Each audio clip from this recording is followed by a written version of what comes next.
రీసెంట్గా ఒక చిన్న వర్క్ మీద బ్యాంకుకు వెళ్ళాను. నా పక్కన ఒక అంకుల్ టెన్షన్ పడుతూ ఏవో పేపర్స్ పట్టుకొని కూర్చొని ఉన్నారు. చూస్తే ల్యాండ్ పేపర్స్లా ఉన్నాయి. ఏమైంది అంకుల్ అని అడిగాను. అప్పుడు ఆయన చెప్పిన మాట విని కొంచెం షాక్ అయ్యా. ఆయనకి రీసెంట్గా ఒక ల్యాండ్ నచ్చి అన్ని వెరిఫై చేసుకున్నా అని అనుకొని ఎక్కడ మిస్ అయిపోతుందని అడ్వాన్స్ ఇచ్చేశారట.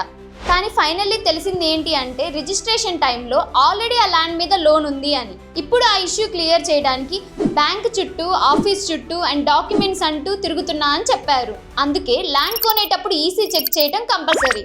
ఈసీ అంటే ఎన్క్యూబరెన్స్ సర్టిఫికేట్. సింపుల్ గా చెప్పాలి అంటే ఆ ప్రాపర్టీ మీద లోన్ ఉందా, ప్రీవియస్ సేల్స్ ట్రాన్సాక్షన్స్ ఏమన్నా ఉన్నాయా అనే డీటెయిల్స్ తెలుసుకోవడానికి యూజ్ అయ్యే ఇంపార్టెంట్ డాక్యుమెంట్.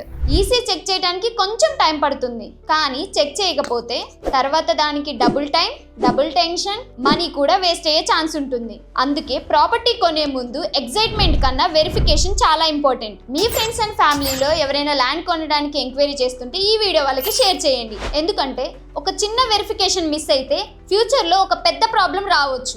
మరిన్ని real estate and awareness videos కోసం భువి ప్రాపర్టీస్ అకౌంట్ని ఫాలో చేయండి.